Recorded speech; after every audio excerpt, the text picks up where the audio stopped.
Hello, everybody. Uh, this is my channel, Education for All, Nourish Humanity.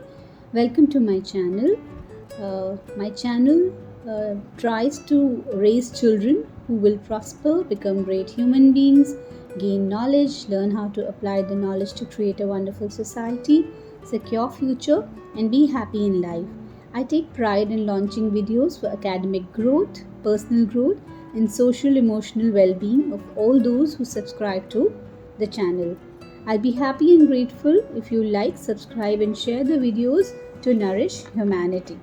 That's the objective. Notes for story from class 12 NCERT textbook Kaleidoscope. Please read the story from the grade 12 NCERT textbook.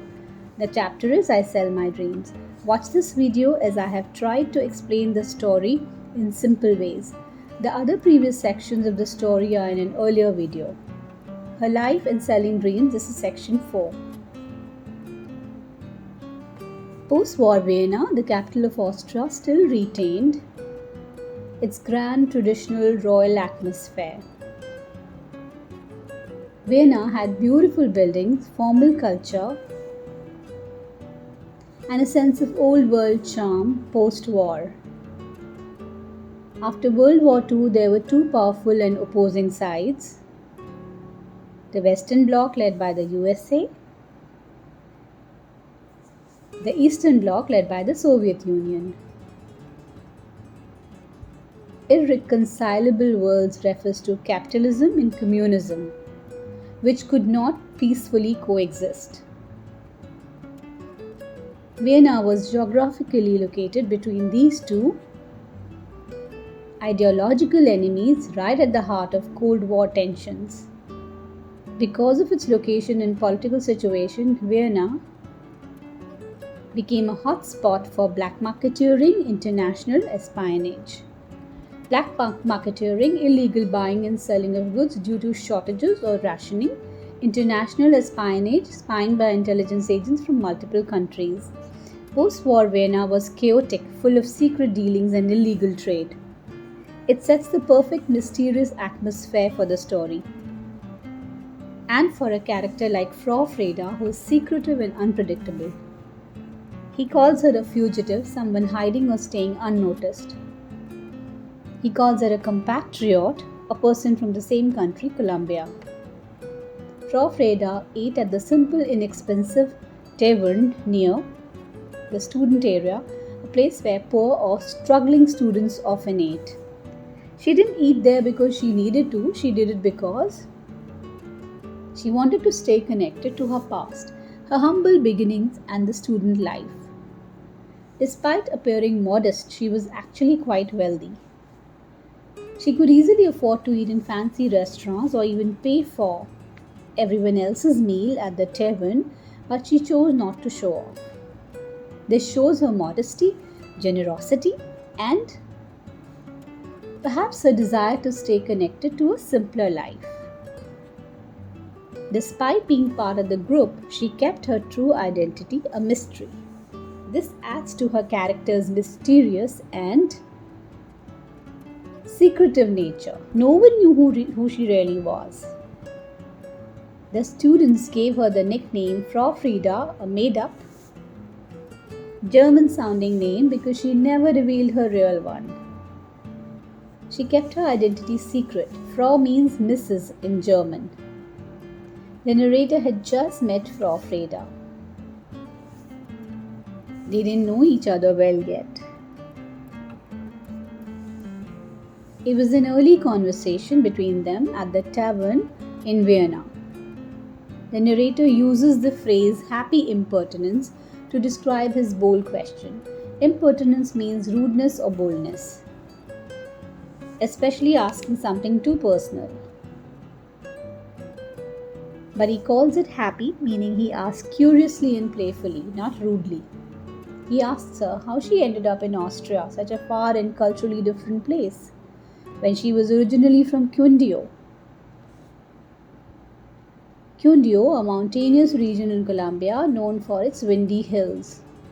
The word devastating here means striking or unusual. Her answer was so unique and mysterious. that it shocked and impressed the narrator.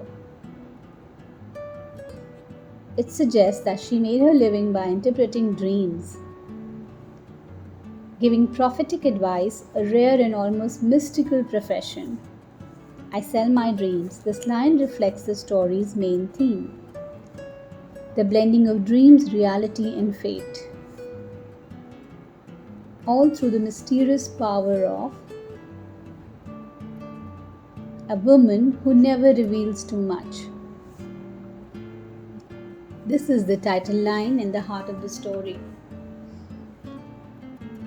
Her profession is unusual as she earns by predicting the future from dreams. The narrator clarifies that selling her dreams, meaning interpreting dreams and using them to give advice or make predictions, was the only skill or profession on which Frau Frida truly relied to earn a living. It wasn't a side hobby, it was her main occupation. Her father was a well-off shopkeeper, so she was born into financial comfort, not poverty. Frau Frida came from a large family. She was the third child out of 11. She was born in Old Caldas, which refers to a historical region in Colombia. From a very young age, as soon as she could talk, she began a daily ritual in her family. She would tell and interpret dreams each morning before breakfast. This became a respected tradition in the household. According to Frau Frida's thinking, dreams are most powerful and accurate when shared immediately after waking up, before eating or talking too much. Oracular qualities means the power to predict or reveal the future like an oracle or prophet. This time of day keeps the dream's meaning untouched or unspoiled. At the age of 7, young Frau Frida had a disturbing dream. One of her brothers was being swept away by a flood, symbol of danger or death. Her mother reacts based on superstition and religious fear. She interprets the dream literally, that the boy is in danger of drowning. The mother stopped the boy from swimming in the ravine, a deep, narrow stream. Because of a strong belief in Frau Frida's predictions. This shows that adults in her family took her dreams seriously, even when they were just a child's words. This is the first sign that her dreams might have a deeper meaning or predictive power. Even though swimming was an activity her brother loved very much, Frau Frida had her own system of symbolism. Dreams aren't direct but have hidden meanings. Frida disagreed with the literal meaning. This sentence tells us she had developed her own unique and confident way of understanding dreams.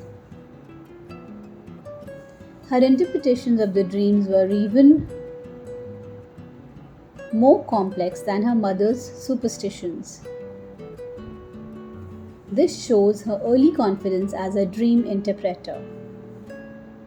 She believed that the dream didn't mean her brother would drown, but that he should stop eating sweets like caramel. Her interpretation refers to what Frau Frida as a child said about the dream. Seemed an infamy means her interpretation felt terribly unfair to her younger brother, who was only 5 years old, loved sweets, especially the ones he got on Sundays. So being told to avoid sweets felt like a cruel punishment to him. It was worse than being told not to swim. Once he took advantage of a rare lapse in attention by his mother to secretly eat a piece of caramel. The sticky treat caused him to choke. And tragically, help came too late to save him. Frau Frida doubted the worth of her talent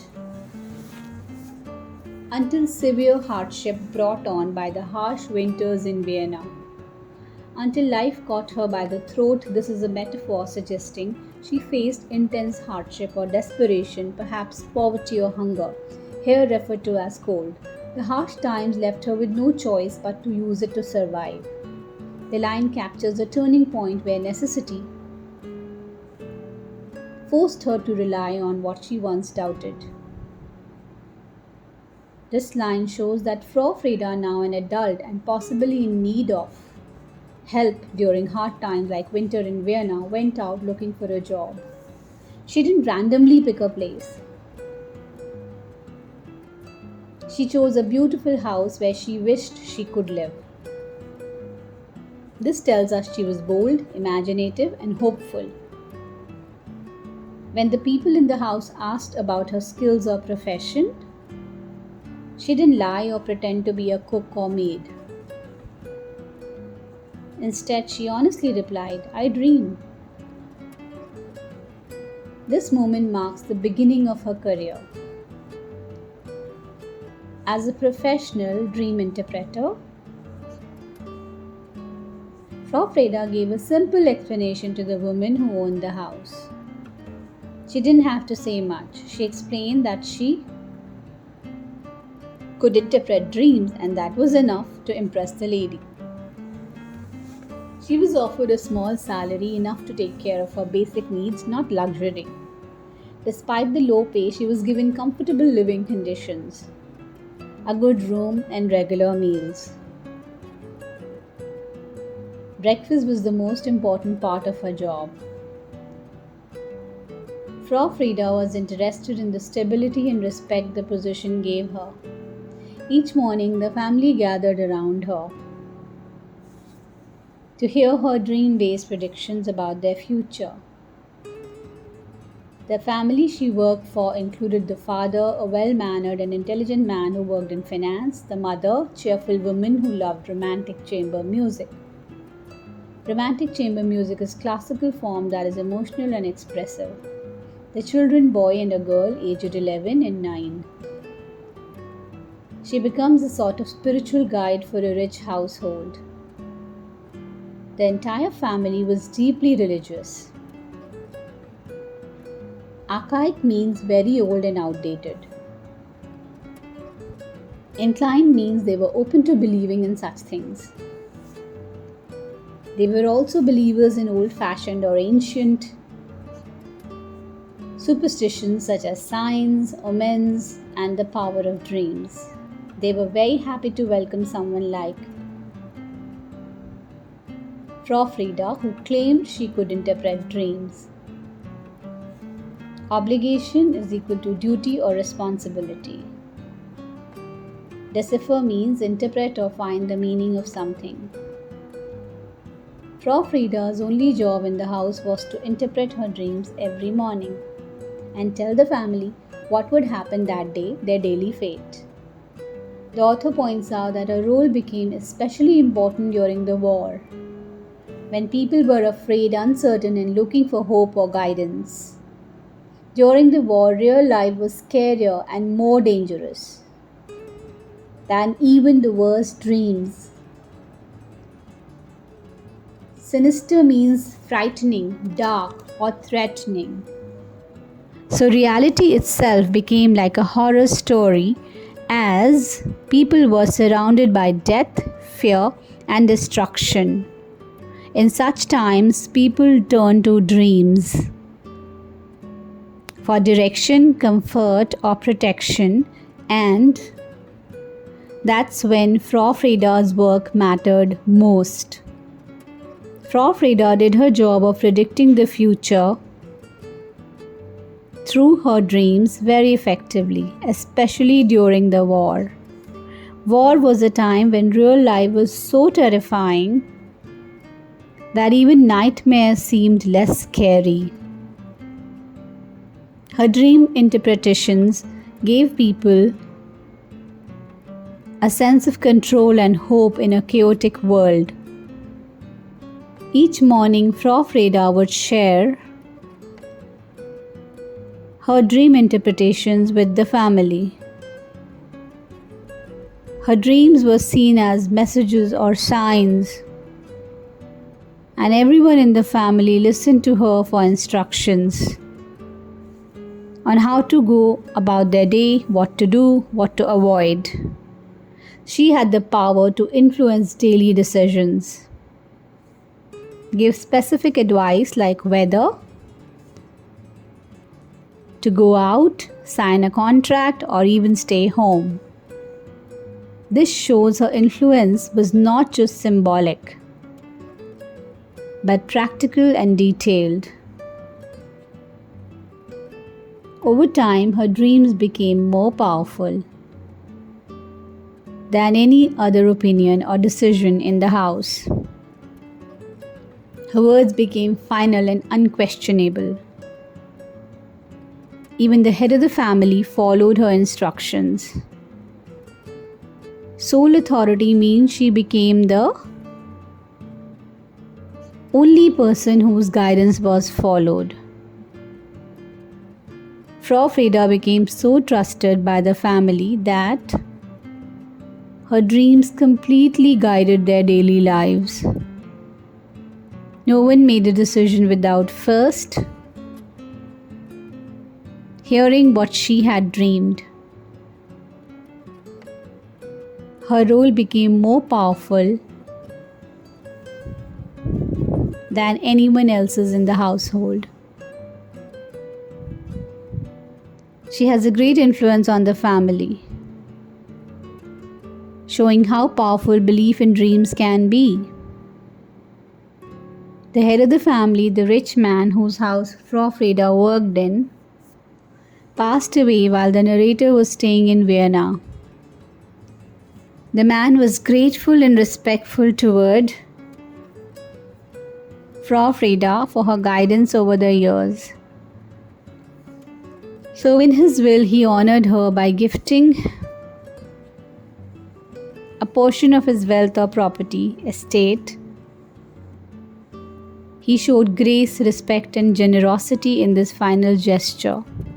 He added a condition: she would keep working for the family by interpreting dreams as long as she lived or until she stopped dreaming.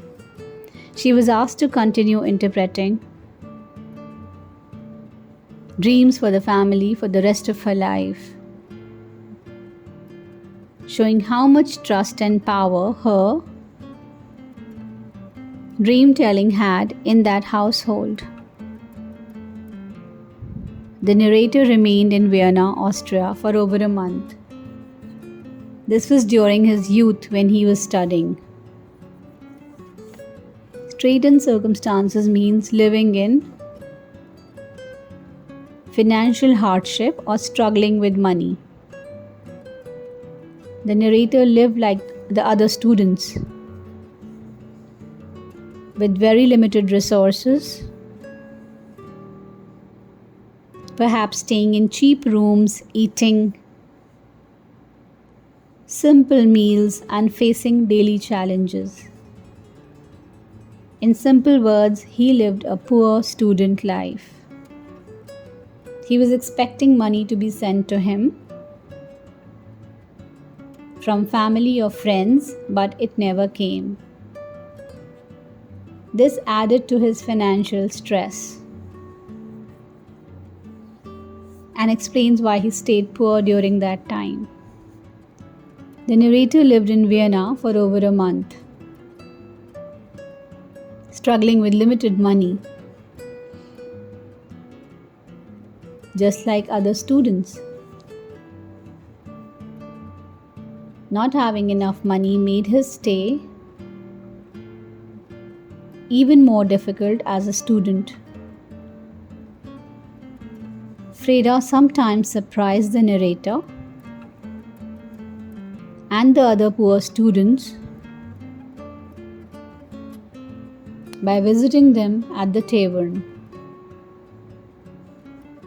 Tavern is a local eatery or pub where they gathered. Her visits were generous. She would likely bring food, pay for meals, or treat them kindly. A fiesta means a celebration or festival, usually full of joy and abundance. A poverty-stricken regime refers to their daily life of hardships, where money was very tight and fun was rare. So when Frau Freda came and treated them, it felt like a celebration, a break from their usual struggles. Frau Freda's surprise visits felt like happy festivals to the poor students. Her kindness brought joy and relief in their otherwise difficult poor lives. We have covered the fourth section of the short story I Sell My Dreams from the textbook. Final Prophecy and Lasting Impact, section 5, to be continued in the next video. Thank you. Hope you enjoyed learning. I request you to subscribe to my channel and continue to learn from more such videos.